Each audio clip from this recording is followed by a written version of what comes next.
Namaste students, myself Sunil Kumar from the Department of Computer Science. Today we are moving to the next session based on the chapter data handling. Already we discussed in the previous session same topic, and we discussed mainly based on the what are different types of data types. Mainly we discussed what is a tuple and what is a list and what is a dictionary. All these topics we discussed in the previous session. So we finished, actually we can say that all the different types of data type we finished. So, but here in this session we are mainly discussing about the continuation of same chapter, that is a mutable and immutable types. So I told, if you take the string is an immutable type. If you take the list, that list is a mutable one. So there is a main difference between that one. Tuples, if you take them, tuples is also immutable. Then if you take the list, mainly with the comparison with the tuple and list we discussed. What is a list? If you take it, that is immutable one, and if you take the tuple is immutable. Mutable means the value will change. Immutable means the value will never change in that place. So that is actually the mutable and immutable. That topic, immutable or mutable types, we are going to discuss in detail in this session. So what is an immutable type? First we will move to immutable type. That can never change their value in place. Remember, that can never change value in place. That is actually the immutable type. So for example, one value is assigned means in that place, that is not possible to assign one more value. Once we assign one value for one variable, means in that place it is not possible to assign one more value, that is known as immutable. Here is the example of integers. Integer is the example for immutable type. And if you go with the floating point is also one more immutable type. Then if you take the boolean is also one more immutable type. Strings and tuples, these are the immutable data types. So what happens in case of normal program, traditional program. For example, if you create three variables, or in case of traditional program, you are going to create the three variables. You will create the three spaces. Traditional programming, not in Python. Traditional program. So we will assign the values. If you are going to create the values, one is P, one is Q, and one is R. Three variables are created. For example, it is stored in 1000, 1000. 6, 1010. This is the memory location. So in that memory location data is there. If you assign P is equal to 5 means this value will be 5. Q is equal to P means this also value will be 5. Then R is equal to 5 means this value will be assigned. So after that, if you are going to assign the values, not in this mass common price discussing based on the traditional program in C++ or C programming. That is, once again, if you assign P is equal to 10 means in the same place, in that place value is going to change. P is equal to 10, Q is equal to 7. So same place, in same memory address, value is going to change. Same memory address, value is going to change. R is equal to Q means, so R value will be Q will be 7. So like that data will be assigned. Like that data will be assigned in case of traditional program. But in that traditional program, if you take the integers, any values if you take it, that is, this is actually known as mutable, not immutable. This is not immutable. So value can be changed with their place. That is actually known as mutable. But here, this is actually an integer value. If you take the same thing in case of Python, that handles the immutable. So what is immutable? How data is working in case of Python program? That I will explain here. Same method, same thing. How it is assigned? Normally, in case of Python will have some set of inbuilt values. So commonly used values will be there. 0 to n numbers and any numbers, 0 to some numbers will be stored automatically in that Python library. So which is necessary values, or we can say it is more used values. That type of values are stored in the Python library. So or in case of memory will be stored 1, for example 5 values. Okay?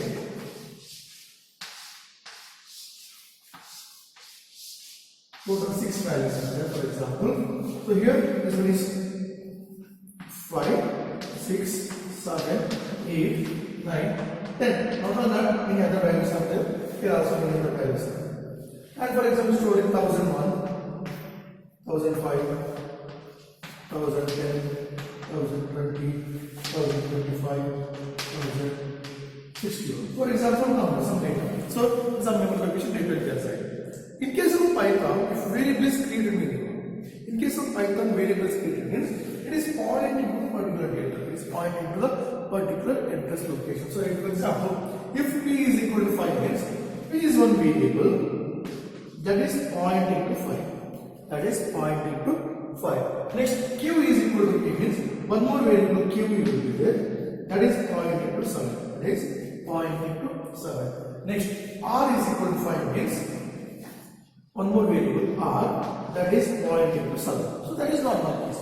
In the advanced value is assigned created. But here, if you take first case in the traditional program, if you assign the values 5, 5, 5, you assign different memory locations. For each variable, it uses different memory locations.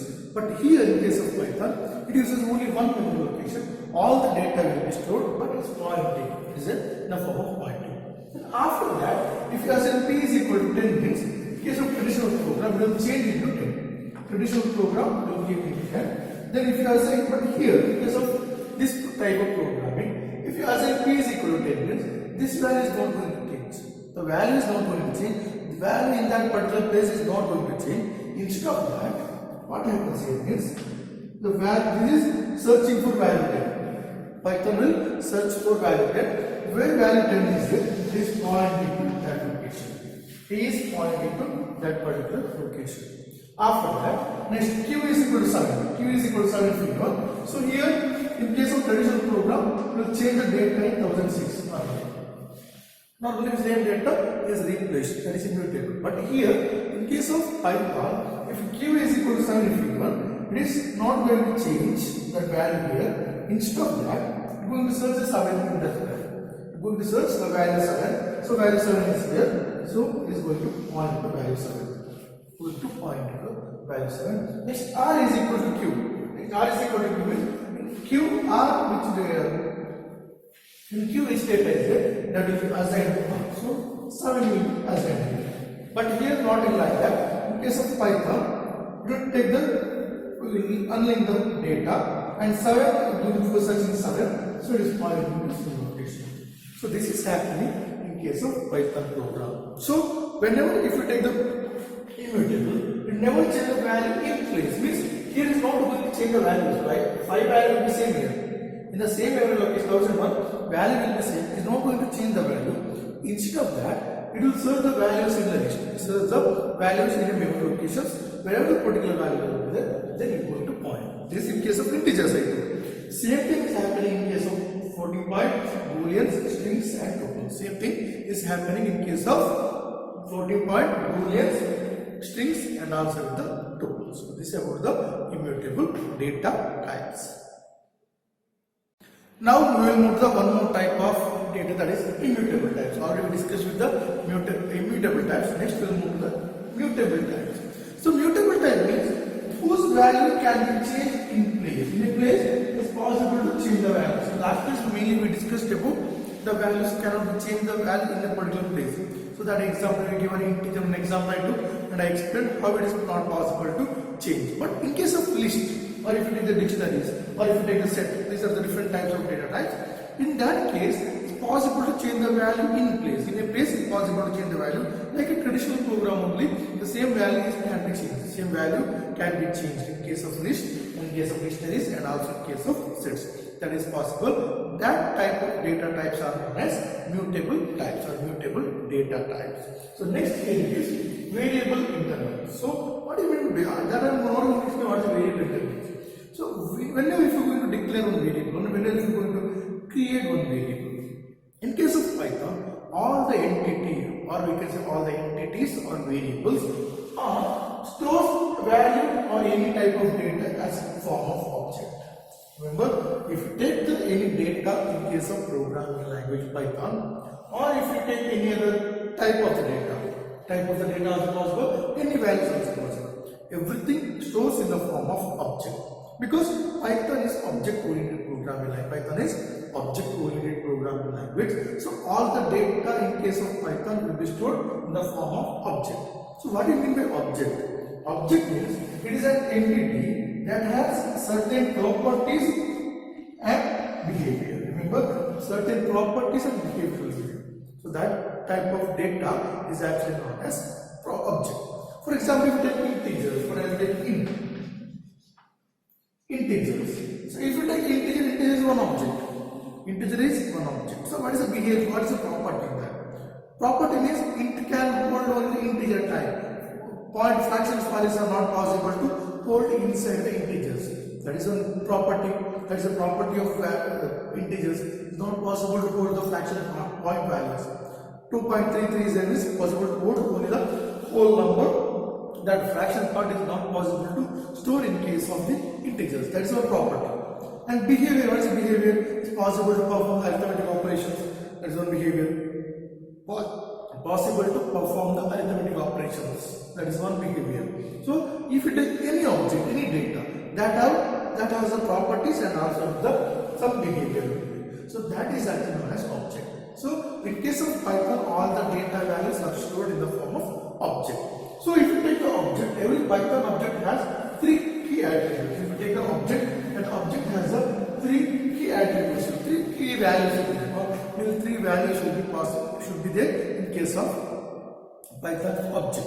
The first one here is the type of an object. Remember, if you are going to declare one variable, whenever if you are going to declare one variable, for example, declare here a is equal to 4. Just like that, as I know right. So variable is declared. When I never write one variable and you assign one value, means automatically variable is declared in case of Python. So if you want to know the type of the particular object, so A is object now. Here A is object. So whenever you want to know the value type of the object, you can use one function, that is a type function. Type of A. If you use type of A, so automatically it will display int. Class int will display output as int, integer type. So it will display the data or object as the integer type. So that is first thing. All the objects should have this type. Second one, value of an object. So it should have value. The object, Python object should have the value. If you want to know the value, right here we know the value. So if you want to print, if you want to know the value, just use the print A. If you use the print A, it is possible to find the value of a particular object. To find the, if you want to know the value of the particular object, we can use with the print statement. So next one here is ID of an object. If you want to find ID means address. It means address of the particular object. So if you want to find the address or if you want to know the address of the particular value, then we can use one function ID. ID is a function, so ID of A.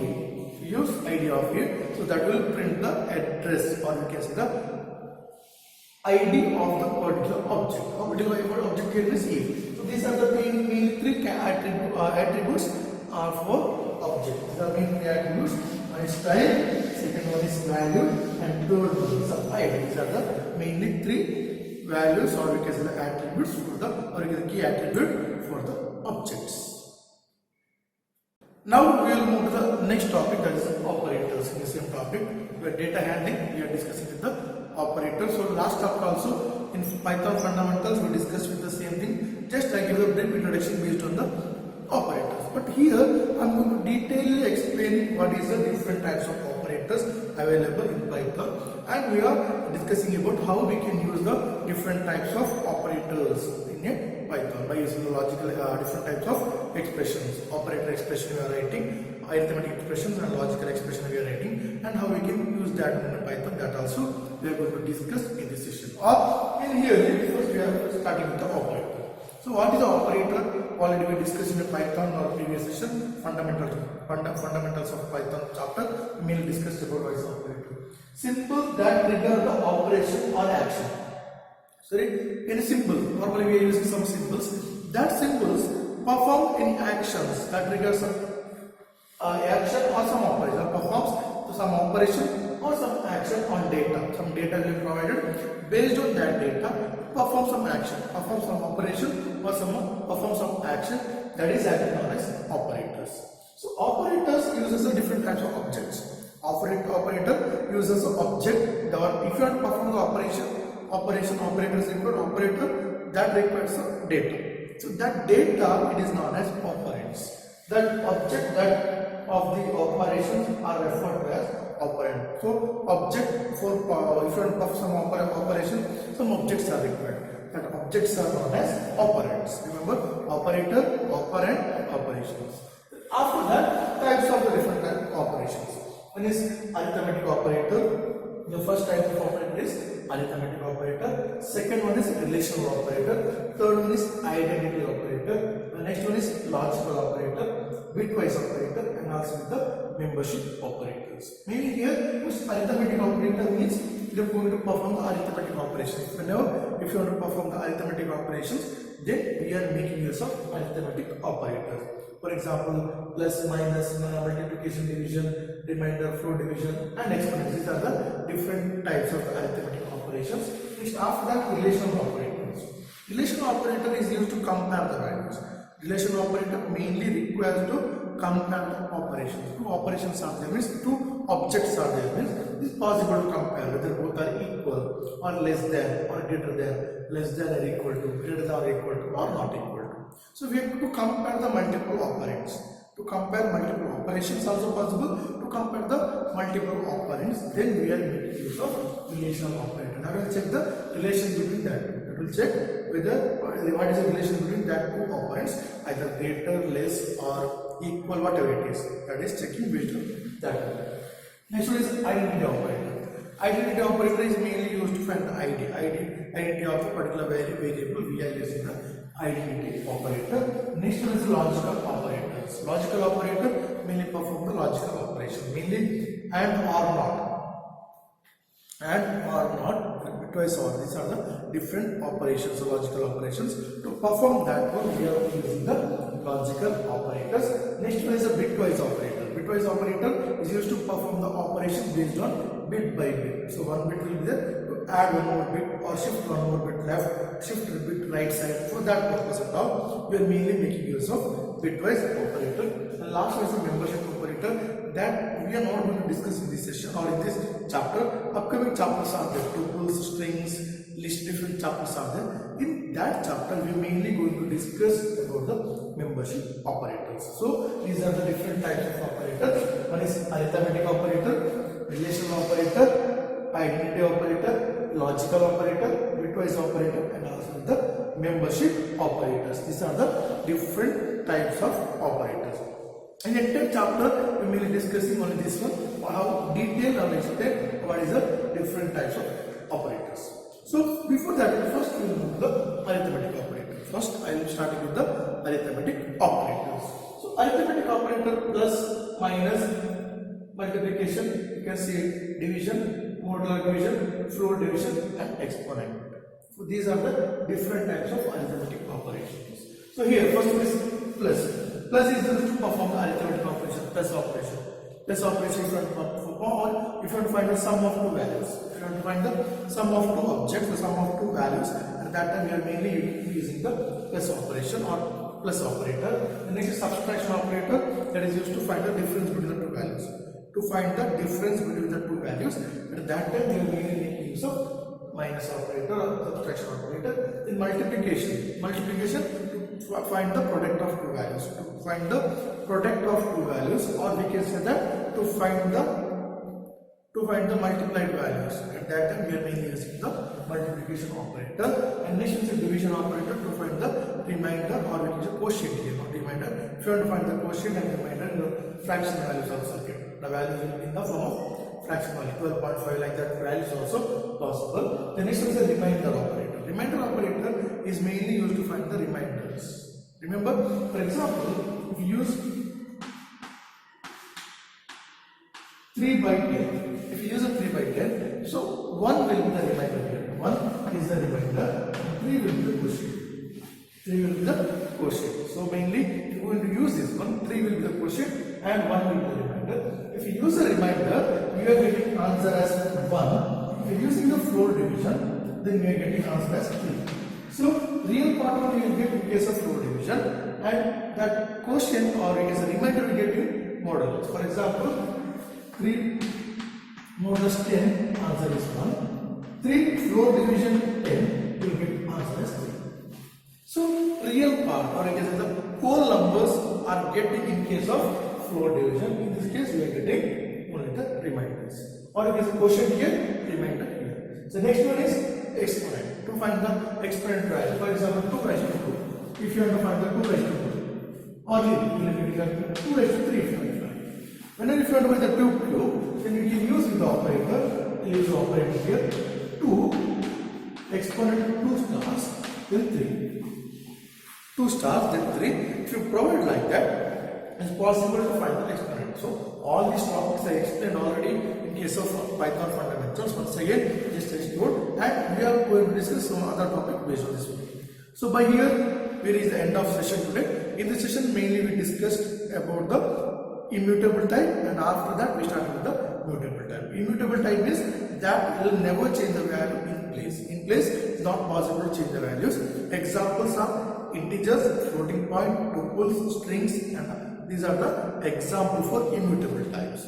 And also I explained what is the difference between the traditional programming and also the Python programming. After that we start with the mutable type. The mutable type examples we can say that one is list, and also one more type is dictionary, and also sets. These are the 3 mutable type. Mutable type means it's possible to change the value in place. In a place it's possible to change the value. These are the mutable type. After that we discuss with the variable intervals, or variable intervals means whenever if you are going to use a variable in Python, now all the variables are used in the form of objects. Object is entity. All the variables are used in the form of object. So what do you mean by object is? Object is an entity that have properties and behavior. Object has the entity that has behavior and also some properties are there. So if you take the object have mainly 3 attributes. One is value should be there, second one is ID should be there, and also type should be there. So one is a type, one is value, and last one is